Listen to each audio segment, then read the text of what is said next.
ఏదైనా మనం సమస్య గురించి మనంతా కాగితాలు ఇస్తామా దానికి ఎంత కూడా డొనేట్ చేస్తాం మళ్ళీ అనుకుంటా వస్తుంటాయి.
ఆయన ఆడిట్ చేసిన పేపర్స్ కానీ అన్నీ ఆయన దగ్గర ఉన్నాయి.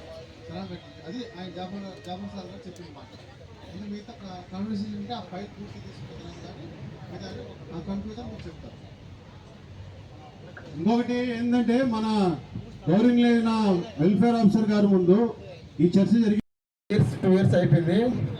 ఎవరైనా యువకులు ఉత్సాహవంతులు సార్ మేము కూడా వస్తాము ప్రజెంట్గా మేము చేస్తామంటే దయచేసి ముందుకు రండి సార్. మా యొక్క కోఆపరేషన్ మనకి ఇప్పుడు ఎలాగో చేస్తున్నామో ఆ విధంగా మేము సహాయపడము. Please sir. ఇంకోటి సార్ కమిటీ సభ్యులు కూడా సార్ అందరికీ డ్యూటీలు ఉంటాయి. కనీసం రోజుకొకరన్నా అంటే ఒక కార్యక్రమం మనం పెట్టుకున్నప్పుడు ఒక రోజుకొకరన్నా ఒక రోజు చూస్తే కార్యక్రమం చాలా బాగా జరుగుతుంది సార్. సైనికుల కోసం అసోసియేషన్ కోసం సైనికులు అందరు కలిసికట్టు చేస్తేనే మన యొక్క ఏ ప్రోగ్రామ్ అయినా ఏ సంక్షేమ కార్యక్రమమైనా ఎవరికి ప్రాబ్లం ఉన్నా అది సక్సెస్ఫుల్గా జరుగుతుంది. ఇది నాకెందుకులే ఎవరో పని కదా అని అన్నట్టుగా కాకుండా ఇటీవల ఇరువురులో ఒక సైనిక్ చనిపోయారు. అతను వాళ్ళ కొడుకులు కూడా పట్టించుకోవట్లే. ఆవిడ ఫలానా వేరే వాళ్ళు ఆక్రమించారు. నేను రమేష్ గారు రత్నాయ్ సారు మన లీగల్ సార్ ప్రసాద్ సార్ గారు అందరూ వెళ్ళాం. ఎంఆర్ఓ గారిని వెళ్ళటం జరిగింది. ఆ ఊరోళ్ళు వచ్చి వాళ్ళని బెదిరించడం జరిగింది. అగైన్ మళ్ళీ మేము ఎంఆర్ఓ దగ్గరికి వెళ్ళి రమేష్ గారు సార్ గారు వచ్చారు. మన మునిప్రసాద్ అంత దూరం నుంచి కూడా పాపం ఆయన వెహికల్ వేసుకొచ్చి ఆయన వెహికల్లో వెళ్ళాము. అగైన్ మళ్ళీ ఎంఆర్ఓ దగ్గర వెళ్ళి నేను మన రత్నయ్య సార్ ప్రసాద్ సారు వీళ్ళు కొంచెం డ్యూటీలో రాలేదు. ఆ రోజు వెళ్ళి ఊరితో మాట్లాడి వాళ్ళ 5 ఎకరాలు కొలిపించి వాళ్ళకి హ్యాండ్ జరిగింది సార్. మనం ఏంటంటే కలిసి కట్టుకుంటే ఏ పని అన్నది అనుకుంటుంది మనకు. అందుకని పని ప్రతి ఒక్కరికి డ్యూటీలు ఉంటాయి, ఎవరు ఖాళీగా లేరు. డ్యూటీలు ఉన్నప్పుడు కనీసం మినిమం అసోసియేషన్ కోసం స్పెండ్ చేయండి. అంటే పనిచేసే వాళ్ళు ఉన్నారు కానీ వాళ్ళకి సహకరించండి. అది కాదు సార్ మెయిన్ థింగ్ ఇంకోటి ఇప్పుడు మన అసోసియేషన్ అలాగా మనకు మన అసోసియేషన్ ఏర్పడింది. దాని గురించి ఏంది అనేది మనం మాలపేట వెంకట గారు చెప్తారని ప్రశ్న.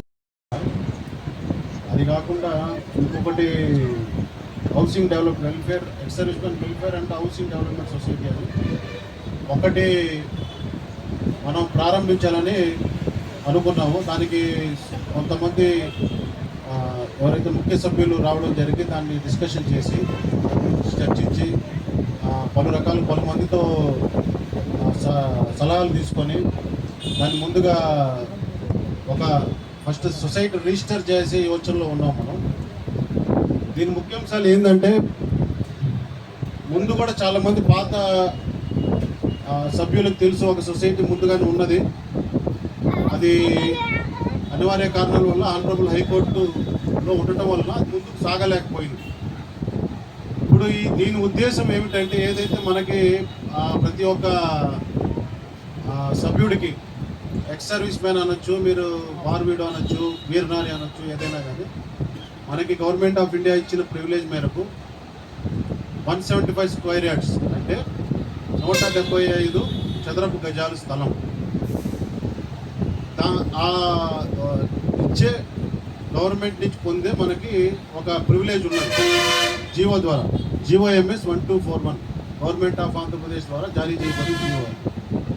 దాంట్లో ముఖ్య ఉద్దేశం ఏమిటంటే మనం ఒక సొసైటీగా ఫామ్ అయ్యి ఆ సొసైటీలో అందరు సభ్యులుగా చేరి ఆ సొసైటీ ద్వారా మనం ఒక ల్యాండ్ని ఇయర్ మార్క్ చేసుకొని ఎక్కడైనా సర్వే నెంబర్, పెద్ద సర్వే నెంబరు మనం ఇయర్ మార్క్ చేసుకొని గవర్నమెంట్ కాస్ట్ ఏదైతే ఉంటుందో ఆ కాస్ట్ మేరకు మనం అభ్యర్థన పెట్టుకోవాలి కలెక్టర్ గారికి, గవర్నమెంట్ కలెక్టర్ గారికి మనం పెట్టుకొని మన లెటర్ ప్యాడ్ మీద ఇంతమంది సభ్యులు ఉన్నారు సార్, మనకి ఇంతమంది మాజీ సైనికులు ఉన్నారు, వీళ్ళందరికీ 175 చదరపు గజాల స్థలం ప్రతి ఒక్క ఇండివిజువల్ మేరకు అలాట్ చేయవలసిందిగా ఆ సర్వే నెంబర్ ప్రకారం ఎంత ల్యాండ్ ఉన్నదో ఆ సర్వే నెంబర్లో మనం ఫస్ట్ చూసుకొని తర్వాత మనం డిస్ట్రిక్ట్ కలెక్టర్ గారికి మనం రిప్రజెంట్ చేసుకోవాల్సిన అవసరం ఉంటుంది.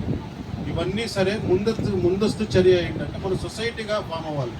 సొసైటీగా ఫామ్ అవ్వాలంటే ఒక ఫౌండింగ్ కమిటీ ఉండాలి. అంటే సొసైటీ కనుక్కోవాలి ఈ ఫౌండింగ్ కమిటీ ఎవరు ఉంటారు ప్రెసిడెంట్గా, ఎవరు వైస్ ప్రెసిడెంట్గా ఉంటారు, జనరల్ సెక్రటరీ, ఆ తర్వాత జాయింట్ సెక్రటరీ, ఎగ్జిక్యూటివ్ మెంబర్సు, ఇద్దరు విట్నెస్లు.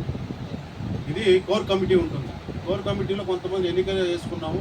అలాగే ఈ రాబో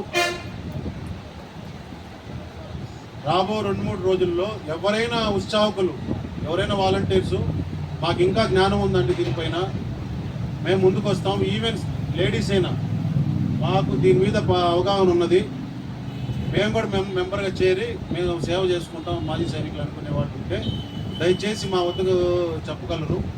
సో దట్ ఈ సొసైటీ ఇంకా రిజిస్టర్ అవ్వలేదు, ఇప్పుడు డ్రాఫ్ట్ పొజిషన్లో ఉంది. ఇది డ్రాఫ్ట్ కాపీ. ఈ డ్రాఫ్ట్ కాపీని ఫైనల్ అవ్వాలంటే ఫస్ట్ మన సభ్యులకి తెలియజేయాలి కదా వాట్ ఈస్ వాట్ అని, అంతేనా? ఈ సొసైటీ రిజిస్టర్ అయ్యాక మనం తదుపరి చర్య ఏముంటుంది, ఒక పాన్ కాపీ దీని మీద తీసుకోవాల్సి ఉంటుంది. సొసైటీ పేరు మీద పాన్ కాపీ తీసుకుంటే ఈ దర్పం ద్వారా మళ్ళీ మనం బ్యాంక్ అకౌంట్ ఓపెన్ చేసుకోవచ్చు. చేసుకొని మీరు ఇచ్చే ఎనీ రూపీ, ఫర్ ఎగ్జాంపుల్ ఒక 500 రూపాయలు అనుకోండి అడ్మిషన్ ఫీజు, లేదు జనరల్గా మనం ఇట్లా అనుకున్నట్టు 100 రూపాయలు నెలకి అనుకున్నా 1200 అవుతుంది పర్ హెడ్. ఆ 1200 రూపీస్ కట్టేవాళ్ళు డైరెక్ట్గా మీరు బ్యాంకులో వేసి సదుపాయం ఉంటుంది. అండ్ ఎవ్రీబడి, ప్రతి ఒక్కరికి రసీదుతో పాటు ఇవ్వబడుతుంది. పూర్వం ఎలా ఉన్నదో నేను I don't want to comment on that, but మనం చేసుకోవాల్సింది ఏంటంటే పారదర్శకత, ట్రాన్స్పరెన్సీ ఉండాలనేది నా మెయిన్ ఉద్దేశం. ప్రతి సంవత్సరం ఇది అయ్యాక జనరల్ బాడీ మీటింగ్ ఉంటుంది. జనరల్గా బయట సొసైటీలు ఏముంటాయో అదేవిధంగా సొసైటీలో జనరల్ బాడీ మీటింగ్ ఉంటుంది. దాంట్లో అలాగే 2 ఏజీఎంలు చేయాల్సి ఉంటుంది. ప్రతి ఇయర్ ఆడిట్ చేయాల్సి ఉంటుంది అకౌంట్స్. ఈ ప్రాసెస్ అంతా ఫస్ట్ తర్వాత జరుగుతుంది. మొదట మన ఈ సొసైటీలో మెయిన్ ఉద్దేశం వల్ల మన గవర్నమెంట్ నుంచి ఇప్పుడు ఎలాగైతే మన వెనకాలే గవర్నమెంట్ మన సైనిక ఆఫీస్ పక్కనే ఉన్నది ఓల్డ్ మిలిటరీ కాలనీ, అది కూడా మన లాంటి మన సీనియర్స్ ఎవరో ఉండుంటారు ఆ రోజులో, వాళ్ళందరూ కూటమిగా ఫామ్ అయ్యి ఆ రోజుల్లో new old military colony form చేసుకున్నారు. నాకు చిన్నప్పటి నుంచి చూస్తున్నా అది. అలాగే మన ఇక్కడ న్యూ మిలిటరీ కాలనీ ఉంది నిప్పో బ్యాక్ సైడ్.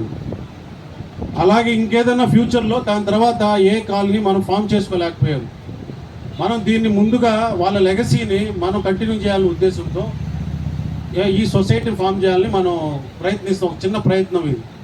దీంట్లో ప్రతి ఒక్కరూ యాజ్ పర్ ఈ డ్రాఫ్ట్ కాపీ నేను మన ఈఎస్ఎం గ్రూప్లో పెడతాను. ప్రతి ఒక్కరు చదవండి. ఎవరికైనా అభ్యంతరాలు ఉండి ఏదన్నా మీకు సలహాలు సూచనలు చేయాలనుకుంటే ఒక 3 days టైం పెడతాం మనం దీనికి, లేదంటే 1 week టైం పెడతాం. ఎవరైనా వాలంటీర్స్ ఉంటే రండి, ముందుకి ఫోన్ చేయండి నాకు కానీ, మన కళాధర్ సార్కి కానీ, రత్నయ్య సార్ కానీ, ఎవరికైనా